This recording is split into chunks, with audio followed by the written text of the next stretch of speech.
So in new chapter metallurgy, we have to read about the occurrence of metals in nature. Okay, about mineral and ores, their meaning only, and common ores of iron. Okay, and in second stage involved in the extraction of metals. Okay, electro refining, just reference only.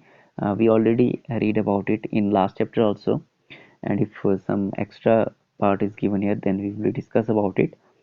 And in third, extraction of aluminium, okay, by a chemical method of purifying bauxite by using sodium hydroxide. Okay, it is known as Bayer's process.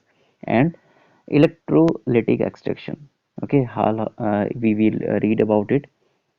And alloys, some alloys you have to read about their composition and uses also. Okay, in brief, I just want to discuss about you with it. Before starting chapter, just some for your knowledge, that you can understand that what you have to read in this chapter.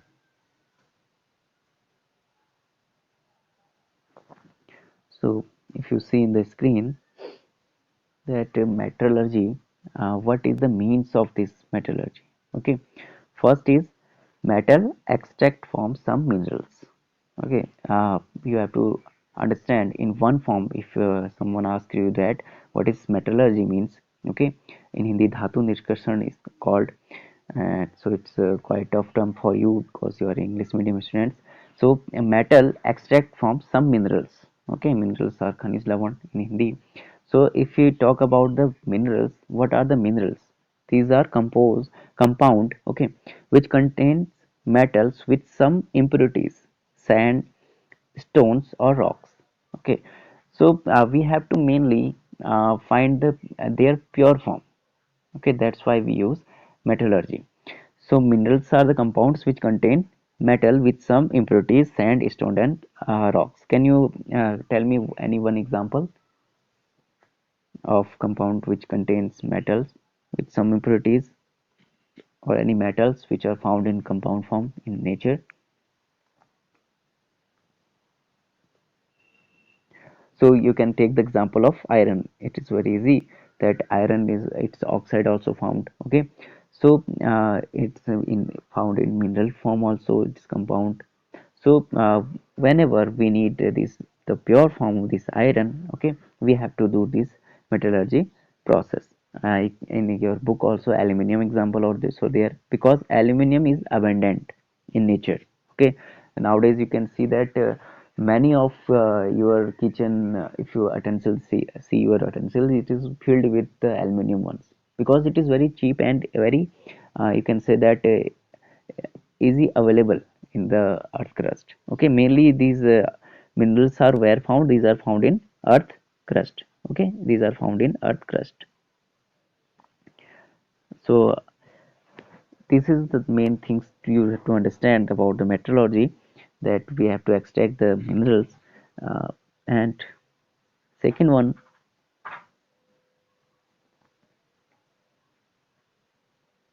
term is ores. Okay, so what are the ores? Ores are actually minerals. Okay, but these are found in the natural form, mineral form, which metal can be extracted. Okay, these are the minerals from which metals can be extracted cheaply and easily. We can use only that of metal which is very easily available, and it's very cheap to uh, extract. Okay, metals from these from their from his, you can say, minerals. Okay, so this is the basic things. Now we will see that what is given on your book.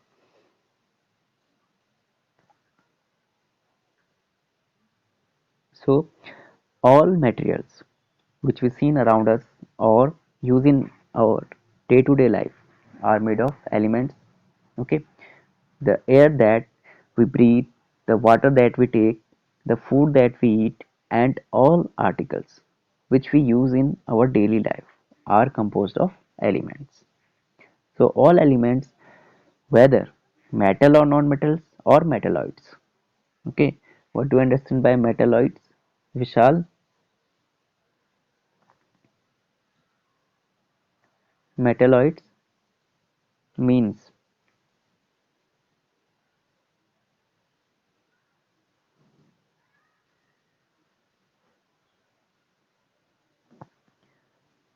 so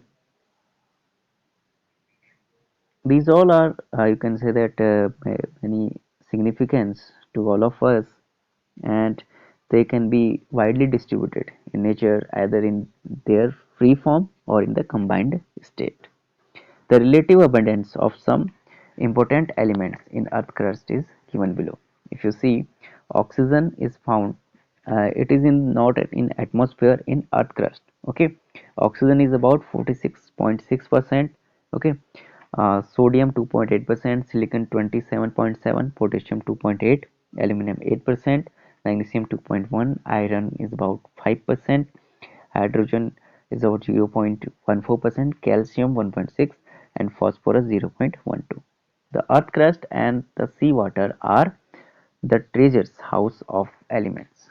Okay, the chemistry has developed adequate techniques to extract almost all the known elements from their minerals. Efforts are also being made to extract elements profitably from seawater. The process used for the extraction of mineral metals in the pure form, okay, from their ores is referred to as metallurgy. In the forthcoming discussion, we shall learn some important techniques used for the extraction of metals. We shall also study the techniques used for the extraction of some important metals. Okay, so mainly metallurgy process, or you can say that this chapter is belong to the extraction of metals. Now we have to read in detail. So first we read about the metals, non-metals, metalloids. At present, 117 elements are known to us. Okay, they can broadly be divided into three categories: metal, non-metals, and metalloids. In fact, the first two categories, that is metal and non-metals, are important because the characteristics shown by metalloids are intermediate to those of metal and non-metals, because they are made up of them, so they show the properties of both. The use of metals by human beings is very old. Utensil, currency, and jewelry of copper, silver, and gold has been used since ancient times. Iron has been used to form weapons, furniture, heavy machinery, okay, and auto vehicles, tools, and so many other equipments. Okay, if we talk about metals, iron is the, you can say, the metal which is used from first time by any man. So metals are used as catalyst also in many industrial uh, processes. Okay, as you can see that, as well as these are also required for many biological processes. That is magnesium in plants. Okay, iron in our blood, because it is, we already read in chapter, it is found in our hemoglobin. Okay, most of the non elements are metal, and non-metals are only a few. But non-metals too play a vital role in our day-to-day life also. So oxygen and nitrogen are the main constituents of air. Okay, you already know that it is formed in 99%, okay, of air. Mainly if you see the composition of nitrogen found in what composition, it is 78%, and oxygen is nearly about 21%, and carbon dioxide, if we talk, 0.04% occur, and rest are the argon and other gases. Okay, so that much of composition is nearly taken up by these two gases. Carbon and hydrogen are two non-metals which are very essential part of many organic compounds, which two are essential for life processes. Example are enzymes, vitamin, proteins, fat, carbohydrate, etc. Okay, if you are going to, whenever you are going to higher classes, you will be read their, enormous forms. Okay, carbohydrates forms. So you found carbon within them. Okay, carbon is present in all form of them. So the abundance of major non-metals in earth crust shown as order. So oxygen we already read about oxygen is found is more to a great extent than silicon, then phosphorus, and then sulfur. So definition of metals: the electropositive elements which have a tendency to form positive ions by losing one or more of their valence electrons are called metals. Okay, this definition you have already read in many times. Okay, so the electropositive elements which has a tendency to form positive ions. The atoms of metals possess 1, 2 or 3 electrons in their valence shell. Okay, outermost shell, you already know about it. On gaining energy from an external source, they lost these valence electron and form a positive ion. For example, if you take the example of sodium, okay, if you see here sodium, it loses one, its valence is 1 and it loses 1 electron and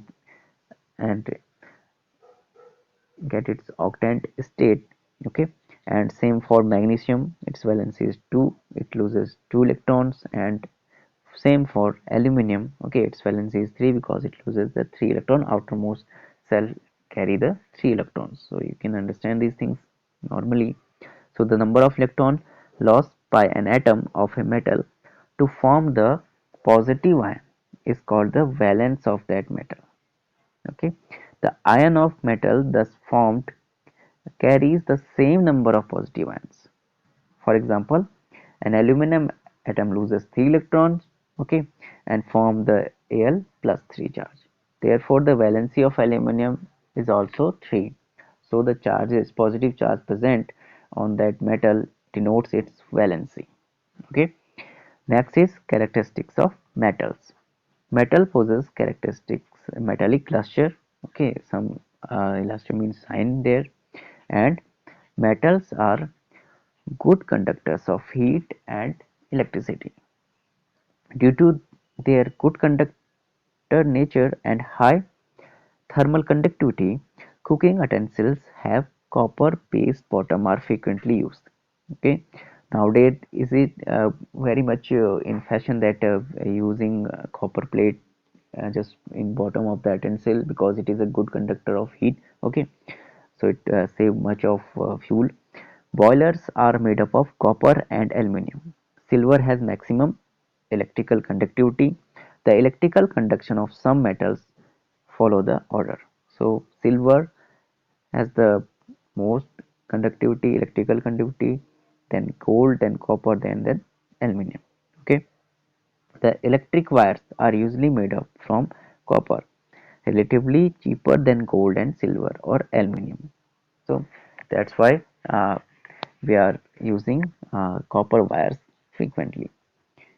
So there are some important note for you that lead and mercury are poor conductors of heat. Sometimes it is asked also in exam. Okay, second one is that metals are malleable.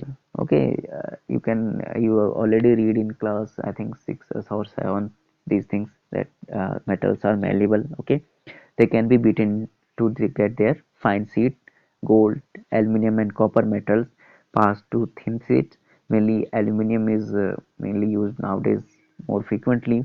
So gold and silver foil used to decorate sweets and fruit, etc. Aluminum foil are used to for packaging food items. Okay, and metals are ductile also, can be drawn into wires. Okay, zinc is an expression which is somewhat brittle, can be broken into pieces.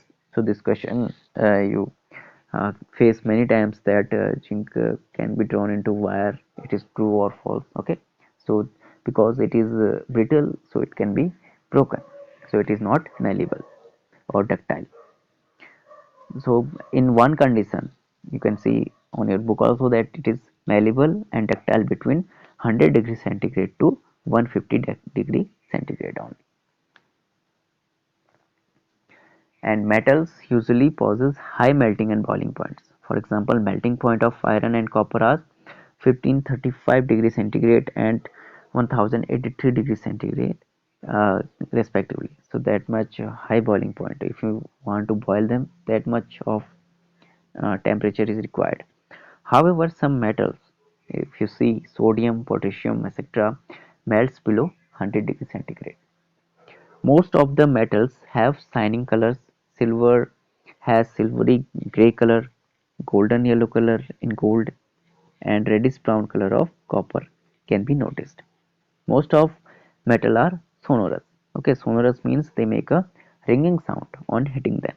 Okay, like you can say iron is the best example. Okay, bell in your schools are made up of that. So most of the metals are solid at room temperature. However, mercury, gallium, and cesium are liquids. So these are exceptions and sometimes asked also. Metals usually possess high densities, except some alkali metals like sodium, potassium, which have low densities. Some of the metal possess high tensile strength and can hold heavy weights over them.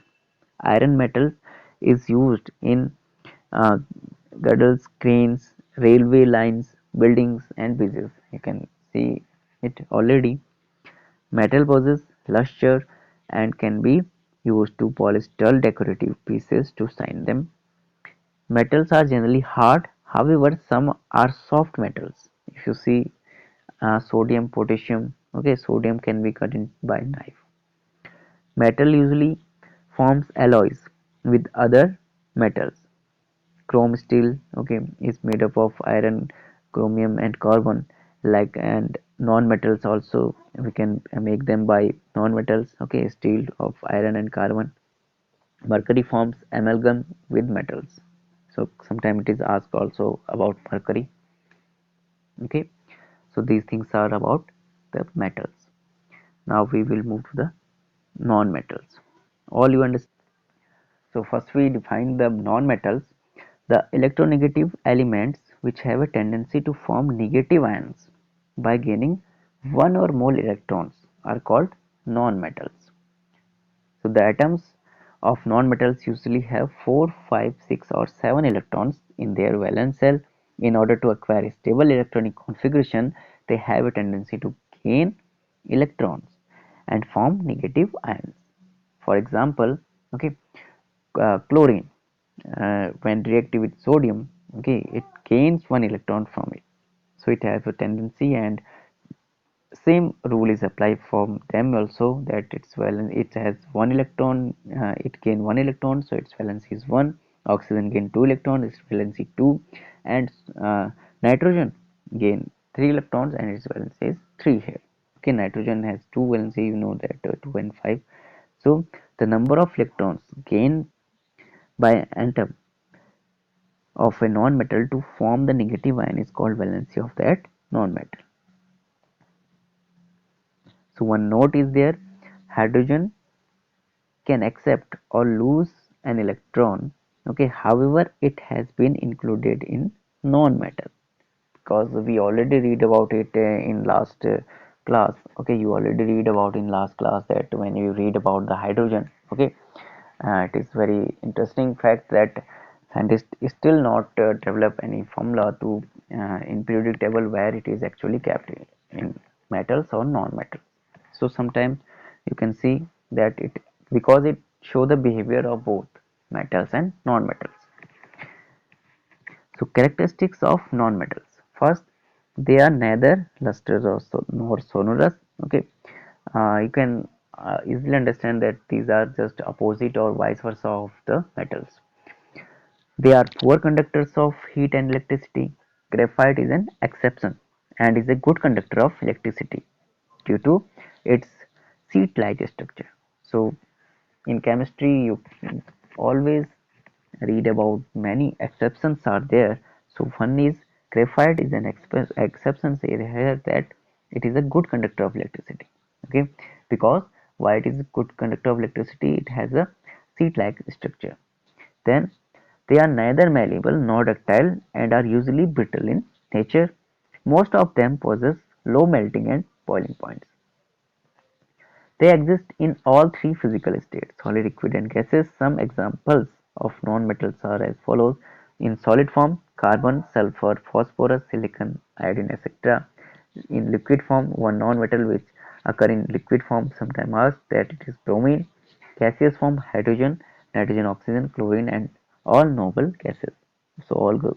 Mainly the gases are kept in the non-metals, and you can say the gases are originate from the non-metals. Okay, we just define metalloids today, and then we'll be discussing the next class further things. So metalloids are those elements which have their properties intermediate to those of metals and non-metals. They behave both as metals and non-metals and exhibit the properties of both. Okay, some examples are boron, silicon, arsenic, okay, antimony, xeranium, etc. So these are the things which we read today. If you have any confusion, you can ask. Till here, all understand, all things are understood by all of you.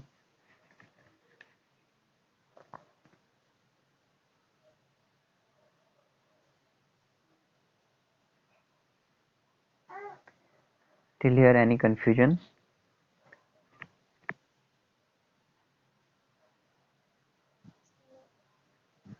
Okay.